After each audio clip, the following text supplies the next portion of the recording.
వాక్యంలో వచ్చి అసలు వాగ్దానం అంటే ఏంటి, and who is this God who gives the promises and fulfils మనం గమనిస్తే రాజుల మొదటి గ్రంథం 18వ అధ్యాయం 1వ వచనాన్ని మనం చదువుకుందాం. అనేక దినములైన తరువాత 3వ సంవత్సరమందు యెహోవా వాక్కు ఏలియాకు ప్రత్యక్షమై, నేను భూమి మీద వర్షము కురిపింపబోచున్నాను, నీవు వెళ్ళి అహాబును దర్శించమని సెలవీయగా, ప్రియమైన వారలారా, దేవుడు ఒకరోజు ఏలియాతో ఒక మాట అన్నాడు. అది మాటనే కాదు, ఒక వాగ్దానం. ఏంటంట, ఇశ్రాయేలు దేశం మీద నేను వర్షాన్ని కురిపించబోతున్నా. అనేక దినముల తర్వాత ఆ మాట చూడండి. ఈ రోజుల్లో మనం ఎంత బ్లెస్డ్ అంటే, వాగ్దానం అనేది ఆల్రెడీ మనకుంది. ఆ వాగ్దానాన్ని పట్టుకొని మనం ప్రార్థన చేస్తున్నాం. అయితే బైబిల్ దినాలు ఏంటివంటే, ఆ వాగ్దానము దేవుడు ఇవ్వాలని కనిపెట్టేవారు. అటు దేవుడి మాట కావాలి, దేవుడి నుంచి ఒక మాట రావాలి, ఒక వాగ్దానము నెరవేరాలి, ఆ వాగ్దానము ద్వారా దేవుడు మనతో మాట్లాడాలి అని చెప్పి, వాగ్దానము నెరవేర్పు కొరకు కాదు, వాగ్దానము పొందేదానికి ప్రార్థన చేసేటువంటి వారు ఆ రోజుల్లో. అంటే వర్షము పడుతుందా తెలియదు, పడదా తెలియదు, ఆకాశము ఇనుప తెరగా మారిందా ఇర్మియా గ్రంథంలో అన్నట్టుగా, అయితే ఏం జరుగుతుంది తెలియదు కదా. బైబిల్లోనే వ్రాయబడింది ఆకాశము ఇనుముగా మారింది అనే మాట.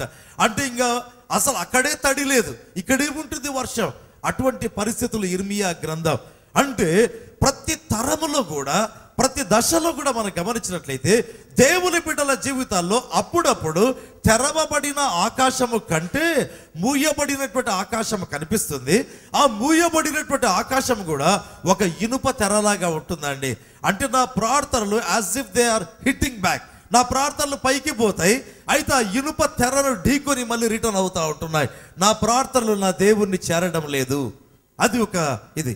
రెండవది ఏంటంటే, దేవుడి జవాబులు నా దగ్గరికి రావటం లేదు, అవి మళ్ళీ వెనక్కి వెళ్ళిపోతుంటున్నాయా. They come down, hit perhaps that iron curtain like and go back. ఏంటి, ఇదా నాయక జీవితం, ఇదా విశ్వాస జీవితం కదా ప్రియమైన వారలారా. అనేక సందర్భాల్లో అనేక మంది జీవితాల్లో ఈ సమస్యలు ఉంటాయండి. గొప్ప పరిచర్యలో నేను వాక్యం అందించవలసి వచ్చింది ప్రియమైన వారలారా. సో ఇక పరిచర్యలో దైవ సేవకుడు నేను చాలాసేపు మాట్లాడుకున్నా. చెప్పాలంటే ఒక మహా గొప్ప సేవకుడు అండి. ఆయన కూడా అంత గొప్ప సేవకుడు కూడా చెప్పినటువంటి మాట ఏంటంటే, అప్పుడప్పుడు అనిపిస్తుంది బ్రదర్, ఏంటి దేవుడు ప్రార్థనలు వింటాడా వినడా, ప్రార్థనలకు జవాబులు వస్తాయా రావా, ఇంతకాలం కనిపెడుతున్నాం, finally is to end up like this. ఈ విధంగా జరిగేదానికైనా ఇంత ప్రార్థనలు మేము చేసేది కాదా. బైబిల్లో గమనిస్తే వాగ్దానాలను పట్టుకొని ప్రార్థన చేయడం మనకు కష్టంగా ఉంది. అయితే బైబిల్ దినాలు ఏంటివంటే, అసలు వాగ్దానాలే సరిగా ఉండేవి కావు. ఆ వాగ్దానము మొదట రావాలి, తర్వాత వాగ్దానం పట్టుకొని ప్రార్థన చేయాలి. ఆ దేవుని మాట కోసం, వర్షము కురిపిస్తాను అనే ప్రామిస్ కోసం ఏలియా అనేక దినాలు ప్రార్థన చేశాడండి. అనేక దినాలు ప్రియమైన వారలారా. కానీ మన జీవితాలు అలాంటివి కాదు. బైబిల్లో ప్రతి సిచ్యువేషన్కు ఒక వాగ్దానం ఉందండి, ప్రతి పరిస్థితికి ఒక వాగ్దానం ఉంది, ప్రతి దశలో ఒక వాగ్దానం ఉంది. మనము వాగ్దానము లేనటువంటి వారం కాదు, నిరీక్షణ లేనటువంటి వారం కాదు. చూడండి, బైబిల్లో హెబ్రీయులకు రాసిన పత్రిక 6వ అధ్యాయం 19వ వచనాన్ని మనం చూద్దాం. ఈ నిరీక్షణ నిశ్చలమును స్థిరమునై మన ఆత్మకు లంగరు వలె నుండి తెర లోపల ప్రవేశించుచున్నది. ఎస్, ఈ నిరీక్షణ అసలు దేవుని బిడ్డల జీవితంలో ఎందుకు మనం వాగ్దానం కలిగి ఉంటున్నాం ఒకసారి ఆలోచన చేయండి. ఈ వాగ్దానము నిరీక్షణను పుట్టిస్తుంది. ఈ నిరీక్షణ నిశ్చలము అనేటువంటి మాట, అసలు చెల్లించదు, అది స్థిరము. దేవుని వాక్యం చెప్తుంది అది మన ఆత్మకు లంగరులాగా ఉంటుంది అనేటువంటి మాట. ఆ మాటలు చూడండి, ఆ యొక్క నిరీక్షణ నిశ్చలం, అన్చేంజింగ్, అసలు చెల్లించదు. ఆ యొక్క నిరీక్షణ స్థిరము, అంటే నేను అసలు కదలించబడను. మూడవదిగా అది నా ఆత్మకు లంగరులాగా ఉంటుంది. అసలు లంగరు అంటే ఏంటి ప్రియమైనటువంటి వాళ్ళారా, అంటే ఈ యొక్క ఓడ ప్రయాణం చేసేటువంటి వారు ఈ యొక్క లంగరు తప్పకుండా ఓడలో పెట్టుకుని వెళ్తారు. ఎందుకంటే ఎటువంటి ఎమర్జెన్సీ సిచ్యువేషన్ అయినా, ఇంగ్లీష్లో యాంకర్ అంటారు లంగరును. ఈ యొక్క లంగరు ఆ ఓడలో పనిచేయడం ప్రారంభిస్తుంది. నేను ఎప్పుడు చెప్తాను, బైబిల్ ఎక్స్ప్లెయిన్స్ బైబిల్ అని. బైబిల్ వివరించాలంటే బైబిలే వివరించాలండి. అటువంటి ఒక అందమైన పుస్తకం బైబిల్. అసలు లంగరు అంటే ఏంటి? అపోస్తలుల కార్యములు 27వ అధ్యాయము 29వ వచనాన్ని మనం చూద్దాం. అప్పుడు రాత్రి తిప్పలు గల చోట్ల పడుదువేమో అని భయపడి వారు ఓడ అమరంలో నుండి 4 లంగరులు వేసి ఎప్పుడు తెల్లవారునా అని కాచుకుని ఉండిరి. చూడండి, బైబిల్లో గమనిస్తే అది అపోస్తలుడైన పౌలు ప్రయాణం చేసేటువంటి ఓడ. ఆ యొక్క ఓడ ఒక అతి పెద్ద తుఫానులో చిక్కుకునిందండి. అది ఎంత పెద్ద తుఫానో వర్ణించలేం. 14 రోజులు అనుకుంటాను సూర్యుడు కనపడలే. ఏది పగలో ఏది చీకటో తెలియదు, ఎక్కడ తీరం ఉందో తెలియదు, దరి ఎంత దూరంలో ఉండేది తెలియదు, ఎప్పుడు దరి చేరుతారో తెలియదు, ఎప్పుడు తుఫాను ఆగిపోయేది తెలియదు. అయితే ఆ యొక్క భయంకరమైనటువంటి తుఫాను వచ్చాక ఓడను కొడతా ఉంది. ప్రతి ఒక్కరికి తెలిసిపోయింది వాళ్ళు చచ్చిపోతారని. రెండవదిగా ఒక చోటికి వచ్చారు. ఆ చోట ప్రాబబ్లీ కొంచెం దరి దగ్గరగా ఉంది. అయితే ఆ గాలులు ఎలా వీస్తుంటున్నాయంటే బైబిల్లో చూసినట్లయితే ఆ గాలికి ఓడ కొట్టుకుని పోయి ఏ రాయికైనా కొట్టుకొని ఓడ ముక్కలై సముద్రంలో పడి ఆ యొక్క ఓడలో ఉండే వాళ్ళంతా చచ్చిపోతారు. అంత భయంకరమైన పెను తుఫాన్ అండి, అంత భయంకరమైనటువంటి పెను తుఫాన్. బైబిలే చెప్తుంది చూడండి, అపోస్తలుల కార్యములు 27:27. 14వ రాత్రి వచ్చినప్పుడు, అంటే ఎన్ని పగళ్ళు ఎన్ని రాత్రులు? అప్పటికి 14 రోజులు అయింది. అంటే 2 వారాలు భోంచేయాల, 2 వారాలు పగలు లేదు, 2 వారాలు సూర్యుడు లేడు. చూద్దాం. 14వ రాత్రి వచ్చినప్పుడు మేము అద్రియా సముద్రంలో ఇటు అటు కొట్టుకొని పోవుచుండగా అర్ధరాత్రి వేళ ఓడవారి ఏదో ఒక దేశము దగ్గర పడుచున్నదని ఊహించి బుడుదు వేసి చూచి 20 బారల లోతని తెలుసుకొనిరి. ఇంకను కొంత దూరం వెళ్ళిన తరువాత మరలా బుడుదు వేసి చూచి 15 బారల లోతని తెలుసుకొనిరి. అప్పుడు రాతి తిప్పలు గల చోట్ల పడుదుమేమో అని భయపడి. చూడండి, ఎక్కడ ఓడ వెళ్ళి రాతి తిప్ప మీద పడుతుందో ఆ యొక్క ఓడ ముక్కలైపోతుంది. అంతేకాదు లోపల ఉండే మొత్తం చచ్చిపోతారు. అంటే వాళ్ళకి తెలిసింది ఏదంటే చావు తప్ప ఇంకొకటి లేదు. ఆ చావు కూడా భయంకరమైన చావు. ఏ శవాలు నీళ్ళ మీద తేలడమో కాదు, ముక్కలై తేలుతారండి. అటువంటి భయంకరమైనటువంటి పరిస్థితులు ఉన్నాయి. అప్పుడు వాళ్ళు ఏం చేశారు?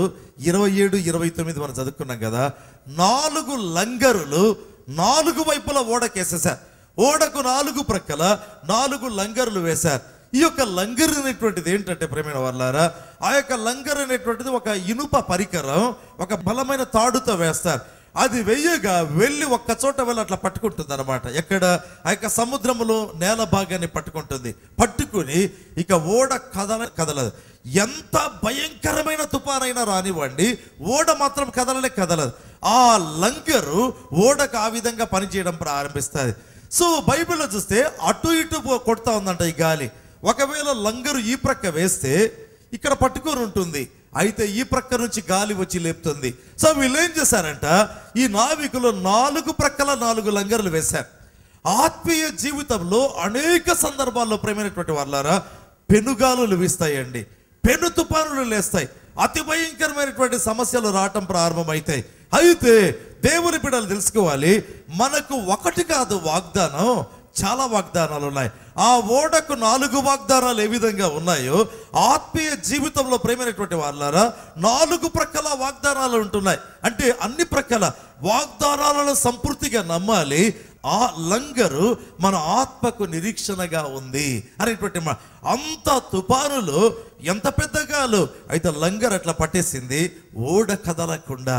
అదే విధంగా నిరీక్షణ మనకుంది అనేటువంటి మాటను మనం చూస్తాం. ప్రేమైన వారలారా, ఒక కుటుంబం, నాకు తెలిసినటువంటి కుటుంబం, ఆ కుటుంబంలో ఒక పర్సన్, ఆ యొక్క వ్యక్తి చాలా క్రిటికల్ కండిషన్లో ఉన్నారు. అంటే ఆ యొక్క జబ్బు రాగానే కడపకు ఫోన్ చేశారు. వాళ్ళు ఫోన్ చేసి ఏమన్నారంటే, బ్రదర్ ఈ విధంగా ఉంది, ప్రార్థన చేసి ఏం జరిగేది చెప్పండి అన్నారు. సరైన ప్రార్థన చేస్తాను. ప్రార్థన చేస్తే సంగతి ఏంటంటే ఆ వ్యక్తి చనిపోతా ఉంది. ఆ వ్యక్తి చనిపోయి అంటే ప్రభు తీసుకెళ్ళబోతుంటున్నాడు. సో వాళ్ళు అడిగారు, బ్రదర్ ఏం జరగబోతుంది అన్నారు. చెప్పడం బాగుండదు. నేను అన్నాను, ఇది దేవుని మహిమ కొరకే వచ్చింది. లాజరు సంఘటనలో దేవుడు అన్నాడు కదా, ఇది దేవుని మహిమ కొరకే వచ్చిందని ఆ విధంగా అన్నారు. లాజరు సంఘటన అని ఎందుకు అన్నారంటే ఇక అర్థం చేసుకుంటారు కదా అనేసి, అంటే ఇండైరెక్ట్గా చెప్పేశారు. అయితే వాళ్ళేమనుకున్నారంటే లాజరు సంఘటన అంటే ఏంటి, చనిపోయినటువంటి లాజరు బ్రతికాడు కాబట్టి ఎట్టి పరిస్థితుల్లో కూడా ఈ వ్యక్తి బ్రతుకుతారు, నథింగ్ టు వరీ. ప్రేమైన వాళ్ళారా, 3వ రోజు వచ్చింది, కండిషన్ బ్యాడ్ అయిపోయింది. 4వ రోజు వచ్చింది, కండిషన్ బ్యాడ్. ప్రేమైన వాళ్ళారా, కంటిన్యూస్గా ప్రాబ్లం ఏంటంటే ఆ యొక్క హైదరాబాద్ కార్పొరేట్ హాస్పిటల్లో అసలు జబ్బర్థం కాలేదు. చివరికి 10 రోజులు అయిపోయింది. 10 రోజులైనాక డాక్టర్స్ వచ్చి అన్నారు, చూడండి ఇప్పుడు ప్రాబ్లం ఏంటంటే జబ్బు ఏదైంది తెలిస్తే మేము ట్రీట్మెంట్ ఇస్తాం, అయితే జబ్బే మాకు తెలియటం లేదు, మేమేం చేయాలి? పరిస్థితి డౌన్ అవుతా ఉంది. అప్పుడు నేను హైదరాబాద్లో ఉన్నా. నేను చాలా బిజీగా వేరే పనులలో ఉండినా, సో నేను హైదరాబాద్లో ఉన్నట్టు చెప్పలేదు. కానీ దేవర్ కంటిన్యూస్లీ కాలింగ్. చివరికి నాకు అనిపించింది వెళదాం, ఇంత ఫోన్స్ చేస్తున్నారు కదా అని చెప్పి ప్రార్థన చేసుకున్నాను. ప్రభువా, చూపిన సంగతి వాస్తవమే, ఆ వ్యక్తి చనిపోతారు. అయితే ప్రభువా అడుగుతున్నాం, భూమి మీద ఇద్దరు ఏకీభవించినట్లయితే పరలోకంలో అంగీకరిస్తారన్నా. మీ వాక్యము గొప్పది నాయన. కలిగిన దర్శనము కంటే, పేతురు అంటాడు కదా, ఆ యొక్క కొండ మీద మాకు కలిగిన దర్శనము కంటే వాక్యమే స్థిరమన్నాడు. కాబట్టి ఆ యొక్క తల్లితో తండ్రితో నేను ఏకీభవిస్తుంటున్నా. ఆ వ్యక్తి చనిపోయేదానికి వీల్లేదు ప్రభువా. ప్రార్థన చేసుకున్నాం. ప్రేమైన వాళ్ళ హాస్పిటల్లోకి వెళ్ళాను. హాస్పిటల్ వెళితే అంటే ఐసీయూలో పెట్టారు, ఇన్ఫెక్షన్స్ ఉండేటువంటి వార్డ్.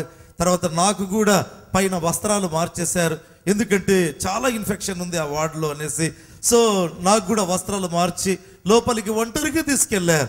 ఎదురుగా తల్లి నిలబడుకొని చూస్తూ ఉందండి. తల్లి ఏడుస్తూ ఉంది. నేను ఆమె చూసి ఒక మాట అన్నాను, ఎందుకు ఏడుస్తున్నావమ్మా అన్నా. తన కుటుంబంలో ఉండే పరిస్థితి చూపించిందండి. అప్పుడు నేను ఒక మాట అన్నాను, అమ్మ మీ కార్లకు స్టిక్కర్స్ ఏం పెట్టుకొని ఉంటారు మీరు అన్నారు. ఏం మాట్లాడలేదు. స్మైల్ జీసస్ లవ్స్ యూ అని చెప్తారు కదా, అంటే కార్లో డ్రైవ్ చేసేటప్పుడే నా స్మైలింగ్ అంటే స్మైల్ జీసస్ లవ్స్ అంటే యేసుని ప్రేమిస్తున్నాడు కాబట్టి నవ్వండి, సంతోషంగా ఉండండి. అయితే నీ కార్కే నా స్టిక్కర్, నీ హృదయానికి ఆ స్టిక్కర్ అవసరం లేదా అన్న. ఏం మాట్లాడలేదు. మన ఇళ్లలో బీరువాలకి పెట్టుకుంటాం స్మైల్ జీసస్ లవ్స్ యూ అని. అయితే అది బీరువాకేనా? దాంట్లో డబ్బు ఉంది కాబట్టి. అయితే ఈ సిచ్యువేషన్లో కాంట్ యు స్మైల్, నువ్వు నవ్వలేవా? ఎందుకంటే మన దేవుడు సజీవుడు అన్నారు. ఎందుకు నువ్వు నవ్వలేకపోతుంటున్నావు? ఎందుకు ఈ దుఃఖం? ప్రేమైన వాళ్ళారా ప్రార్థన చేశాను, చాలా ఎంకరేజ్ చేసి ప్రార్థన చేసి కరెక్ట్గా 2 days తర్వాత రాత్రి 7 గంటలకు నాకు ఫోన్ చేయండి అని చెప్పి వెళ్ళిపోయాను. మరుసటి రోజు వచ్చిందండి. మరుసటి రోజు కండిషన్ దాదాపు 0 వచ్చేసింది. దాదాపు 0 అంటే ఇంకా అయిపోయింది అనేటువంటి పరిస్థితి. హడావుడిగా ఫోన్స్. అప్పుడు నేను ఒక మాట అన్నాను, అమ్మ దైవ సేవకుడు మీతో ఏం చెప్పాడు? నిజమే, పరిస్థితులు మారుతూ ఉంటున్నాయి. అయితే నేనేమని చెప్పాను మీకు, ఈరోజు కాదు కదా, రేపు రాత్రి 7 గంటలకు కాల్ చేయమన్నా. ఆ యొక్క వ్యక్తికి ఏమి జరిగినా, గుండె ఆగిపోయినా మళ్ళీ ఆడాల్సిందే, అంతే. అది దేవుని శక్తి ద్వారా. డోంట్ వరీ అని చెప్పాను.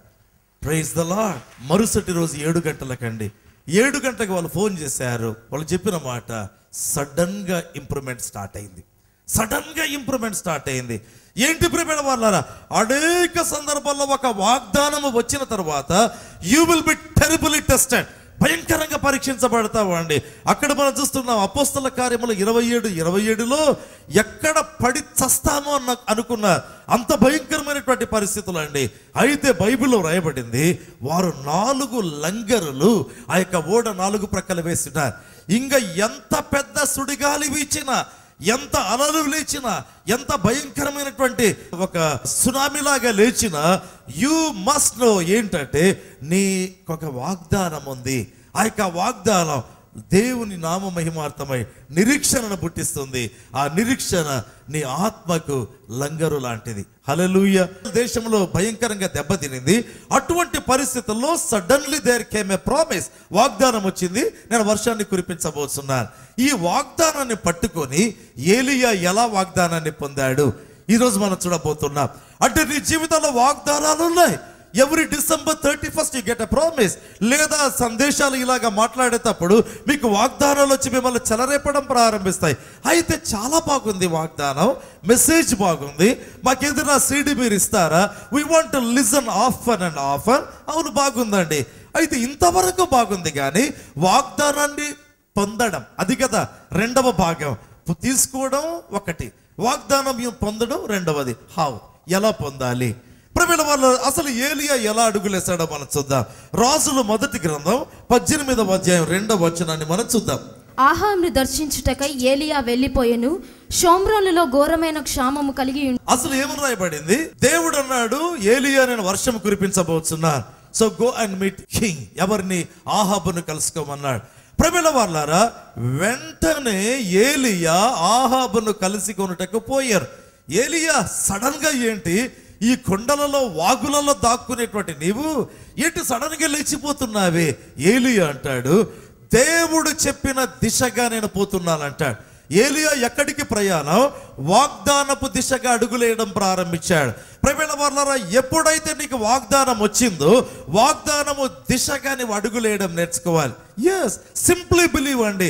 దేవుని యొక్క నామ మహిమార్థమై ఆ విధంగా నువ్వేం చేయాలి? అడుగులేసేటువంటి వ్యక్తిగా ఉండాలి. దేవా, వాగ్దానం ఇచ్చావు, నీకు వందనాలు, చాలా బాగుంది ప్రభువా. ఆహాబు నన్ను చంపాలనుకుంటున్నాడు, నీవేమో ఆహాబును పోయి కలుసుకోమంటున్నావు. వాగ్దానము వినేదానికి బాగుంది, కానీ అప్లికేషన్ సైడ్ ఉంది, డేంజర్స్ ఉన్నాయి, రిస్క్ ఉంది అని ఆర్గ్యూ చేయలేదు Elijah. And he began to move on the lines of the promise of the Lord. ప్రియమైన వారలారా, ఎప్పుడైతే నీకు ఒక వాగ్దానం వచ్చిందో సెకండ్ థాట్ అవసరం లేదు. వాగ్దానపు దిశగానే మనకు ఆలోచన, వాగ్దానపు దిశగానే మన ప్రార్థన, వాగ్దానపు దిశగానే మనం అడుగులేయడం, వాగ్దానపు దిశగా మనం ముందుకు సాగడం. అంతేగాని no turning back, no second thought. ఆ యొక్క పేతురు అలల వైపు చూసినట్టుగా కాదు, నడువమన్నాడు దేవుడు. ఆ మాటను నమ్మి నడవడమే అండి. బైబిల్లో గమనిస్తే దేవుని వాక్యంలో చూస్తాం. ఆదికాండము 12వ అధ్యాయము 4వ వచనం. యెహోవా అతనితో చెప్పిన ప్రకారము అబ్రాము వెళ్ళెను, లోతు అతనితో కూడా వెళ్ళెను. అబ్రాము హారాను నుండి బయలుదేరినప్పుడు దేవుడు అబ్రహాముతో చెప్పాడు, అబ్రహామా నిన్ను దీవించబోతున్నాను, అబ్రహామా ఈ దేశాన్ని విడిచిపెట్టు. అదొక అందమైనటువంటి వాగ్దానం అండి. And what is the later side or the second side of the beauty? ఆ యొక్క అందములో ఉండే రెండవ భాగం చెప్పమంటారా? అబ్రహాము యెహోవా మాట చొప్పున వెళ్ళాను. వాగ్దానం వచ్చింది, కూర్చోలేదు, కూలబడలేదు, చెతికిలబడలేదు. అయితే అబ్రహాము లేచి వెళ్ళాడు. అప్పుడు తన పేరు అబ్రహాము కాదు, అబ్రామే. సో అబ్రాహాము లేచి వెళ్ళాడు. ఏ ప్రకారం? యెహోవా మాట చొప్పున వెళ్ళాడు అండి. మరి అబ్రహాము నీకేమైనా అనుమానం ఉందా? అనుమానం ఉంటే నేను ఎందుకు వెళ్తా? నా స్వజనులను, నా స్వదేశాన్ని విడిచిపెట్టి నేను తెలియని కొత్త దేశంలోకి ఏ విధంగా వెళ్ళగలను? వెళ్ళడంలో చాలా రిస్క్ ఉంది, చంపేస్తారండి ఆ రోజుల్లో. వేరొక జనాంగం వస్తే స్త్రీలను ఎత్తుకుని వెళ్ళేటువంటి వారు. అటువంటి పరిస్థితులలో మరి అబ్రహాము ఎందుకు వెళుతుంటున్నా? My lord spoke to me, నా దేవుడు నాతో మాట్లాడాడు. కాబట్టి ఆ దిశగా, ఆ వాగ్దానపు దిశగా నేను అడుగులేస్తా ఉంటున్నా. ప్రియమైన వారలారా, వాగ్దానము వచ్చినది మొదలుకొని మొదట నీవు నమ్మాలి. నమ్మావు కాబట్టి రెండవదిగా వాగ్దానపు దిశగా అడుగులేయడం ప్రారంభించాలి. ప్రియమైన వారలారా, వాగ్దానాలు అనేటువంటివి మన జీవితంలో నెరవేరాలంటే దశలు ఉన్నాయండి, దశలు ఉన్నాయి. ప్రభు అయిన దేవుడి దినాన మనతో మాట్లాడుతుంటున్నాడు. వాగ్దానం పొందడం అనేది ఒక విశ్వాస ప్రయాణం, ఒక విశ్వాస యాత్ర. ప్రభు మనతో మాట్లాడుతుండగా దేవుడు ఇలాంటి దిశలుగా మనల్ని నడిపించినట్లుగా నా జీవితంలో ఇంకా ఏదైనా ఉందా ప్రభువా? మీకు ఇష్టము లేనటువంటి ఒక బలిపీఠం, మీకు ఇష్టము లేనటువంటి ఒక జీవిత విధానం, మీకు ఇష్టము లేనటువంటి లేదా మీ ఆత్మను సంతోషపరచనటువంటి ఒక పరిస్థితి ఏదైనా నా జీవితంలో ఉందా? ఆ బలిపీఠాన్ని కూల్చేదానికి సహాయం చేయి ప్రభువా. ఆ పిదప వినపడుతుంది విస్తారమైన వర్షము వచ్చే ధ్వని. ప్రభు మనతో మాట్లాడుతుండగా తలలు వంచి మనం ప్రార్థన చేద్దాం. మహిమగల దేవుని పాదాల దగ్గర మనం కలిసి ప్రార్థన చేయబోతున్నాం. వాక్యము మీ జీవితంలో ఫలించినట్లుగా ప్రభు అయిన యేసు కార్యాలు మీ జీవితంలో, మీ కుటుంబాల్లో మిగుల బలముగా జరుగునట్లుగా మీ కొరకై ప్రత్యేకంగా ప్రార్థన చేయబోతున్నాను. ఈ వారపు కార్యక్రమాన్ని స్పాన్సర్ చేసినటువంటి దేవదేవునికి వందనాలు తెలుపుతున్నాను. ఈ స్పాన్సరింగ్ ద్వారా సమస్తాన్ని దీవించినట్లుగా ఏక మనస్సుతో మనం ప్రార్థన చేద్దాం.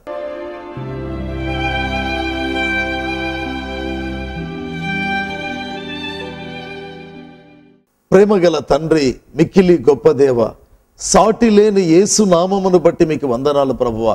మిక్కిలి గొప్పదైన దేవుని వాక్యాన్ని బట్టి మీకు వందనాలు ప్రభువా. అతి శ్రేష్టమైన ప్రతి ఈవిని బట్టి మీకు కృతజ్ఞత, మీకు స్తోత్రాలు, వందనాలు తెలుపుతున్నాం తండ్రి. సాటి లేని మీ ఘననామమును బట్టి మీకు వందనాలు ప్రభువా. వాక్యమును బట్టి, మీ నామమును బట్టి తిరిగి వందనాలు నాయన. ఇదిగో తండ్రి, వాక్యము విన్న వారిని ఆశీర్వదించండి, వారిలో మీ వాక్యము ఫలించినట్లుగా అనుగ్రహించండి, మీ ఆత్మకార్యము ప్రబలమగునట్లుగా అనుగ్రహించండి. ప్రభు యేసు నామము హెచ్చించబడినట్లుగా దయతో, కృపతో, ప్రేమతో అనుగ్రహించండి. సర్వశక్తి కలిగిన దేవ, ఇదిగో తండ్రి మీ ప్రియ బిడ్డలను దీవించండి నాయన. సంతోషముతో, సమాధానముతో, నెమ్మదితో, కృపతో నింపుమని ప్రార్థన చేస్తుంటున్నారు. వారిని దీవించండి ప్రభువ, వారి ఆత్మలను వెలిగించండి, వారి జీవితాల్లో మీ కార్యం అధికం చేయండి. యేసయ్యా, ఎవరైతే వ్యాధిగ్రస్తులై ఉన్నారో కృపతో స్వస్థపరచండి ప్రభువ, కృపతో స్వస్థపరచండి నాయన. శరీరంలో అన్నెసెసరీ గ్రోత్ కలిగి బాధపడుతున్నటువంటి మీ బిడ్డలు ఉన్నారు ప్రభువ, దయచేసి మీ కార్యం జరిగించండి. గొప్పదైన మీ అద్భుతం జరిగించండి. మిగుల బలమైనటువంటి మీ సూచక క్రియ జరిగించమని అడుగుతుంటున్నాం నాయన. ప్రత్యేకంగా నాయన మీ ప్రియ బిడ్డ సుజాత అనే మీ బిడ్డని జ్ఞాపకం చేస్తుంటున్నారు తండ్రి. మీరు ప్రార్థనలో చూపిస్తున్నారు నాయన, ఆమెను దర్శించండి ప్రభువ, ఆశీర్వదించండి నాయన. భయంకరమైనటువంటి పార్శ్వపు నొప్పితో బాధపడుతుండగా ఒక అద్భుతము జరిగించి తండ్రి మీరు మహిమ పొందమని అడుగుతుంటున్నారు. ఎవరైతే ఏ విధమైన సమస్యలతో బాధపడుతున్నారో వారిని విడిపించండి, వారిని దర్శించండి, వారికి మీ కార్యాలు జరిగించండి. మిక్కిలి గొప్ప దేవ, మహిమ మీరు పొందండి నాయన. యేసయ్యా, ప్రత్యేకంగా ప్రభువ శరీరంలో గడ్డలు లేదా కణితి ఇలాంటివన్నీ మాయం చేయండి నాయన. మీకు మహిమ కలుగునట్లుగా చేయండి. సంతానము కొరకు ఎదురు చూచే వారిని దర్శించండి ప్రభువ. మీ వాగ్దానము నెరవేరుస్తూ ఈ నెలలో దర్శించండి ప్రభువ. ఈ అద్భుతం మీరు జరిగించండి ప్రభువ. ఎవరైతే వివాహము కొరకు ఎదురు చూస్తున్నారో మీ కార్యం జరిగించండి. ఎవరైతే కుటుంబంలో సాతాను చిచ్చుపెట్టగా బాధపడుతున్నారో తండ్రి, వారి గాయాలను మీరు కట్టి వారికి అద్భుతాలను చేయమని అడుగుతుంటున్నారు. ఎవరైతే మంత్ర ప్రయోగముల చేత బాధపడుతున్నారో విడిపించండి ప్రభువ. మీ కార్యములు బలముగా జరిగించమని అడుగుతుంటున్నారు. సహాయం చేయండి ప్రభువ. ఎవరైతే ఆర్థిక సమస్యల్లో కూరుకొని పోయి ఉన్నారో వారిని విడిపించండి, వారికి మీ కార్యాలు కనపరచండి. ప్రతి నెల ఈ పరిచర్యను ప్రేమించి తమ కానుకలు అందిస్తున్న ప్రతి ఒక్కరిని దీవించండి. మేళ్లతో తండ్రి ఆశీర్వాదాలతో కృపతో ఆయన సమృద్ధిగా నింపుమని అడుగుతుంటున్నారు తండ్రి. సమృద్ధిగా నింపుమని అడుగుతుంటున్నారు. వారిని కృపా సత్య సంపూర్ణుడవై దీవించి కొరత లేకుండా చేయండి నాయన. వారి పరిచర్యకు పోషక సభ్యులుగా ఉంటుండగా మీరు దీవించండి. మరి ముఖ్యంగా ప్రభువ ఈ వారపు కార్యక్రమాన్ని స్పాన్సర్ చేసిన గారిని జ్ఞాపకం చేస్తున్నారు. మీ కుమారుని దీవించండి, ఆశీర్వదించండి, నెమ్మది అనుగ్రహించండి, సన్నిధి అనుగ్రహించండి, ఆరోగ్యం అనుగ్రహించండి. ఈ స్పాన్సరింగ్ ద్వారా ఏది జరగాలని తన హృదయంలో అనుకున్నాడో అది నెరవేర్చి మీరు మహిమ, ఘనత, ప్రభావం పొందండి. కుటుంబం అంతటిని దీవించి ఈ స్పాన్సరింగ్ కుటుంబమునకు గొప్ప దీవెనగా ఉండునట్లుగా అనుగ్రహించమని యేసునామమందే అడుగుతున్నాము తండ్రి. ఆమేన్.